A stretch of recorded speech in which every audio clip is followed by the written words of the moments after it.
MP নির্বাচিত হলে প্রশাসনের কাজে বাজার বা স্কুল কমিটি নির্বাচনে হস্তক্ষেপ করবেন না বলে জানিয়েছেন এবি পার্টির চেয়ারম্যান মুজিবুর রহমান মঞ্জু।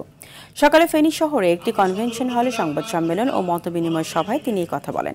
এ সময় সরকারি দপ্তরে কাজের জবাবদিহিতা নিশ্চিত করার পাশাপাশি সরকারি বরাদ্দের তথ্য জনগণের কাছে উন্মুক্ত করারও প্রতিশ্রুতি দেন তিনি। পরে আসন্ন ত্রয়োদশ সংসদ নির্বাচনে ফেনী 2 আসনের এমপি প্রার্থী হিসেবে আনুষ্ঠানিকভাবে প্রচারণা শুরু করেন তিনি। স্থানীয় নেতাকর্মীরা এই সময় উপস্থিত ছিলেন।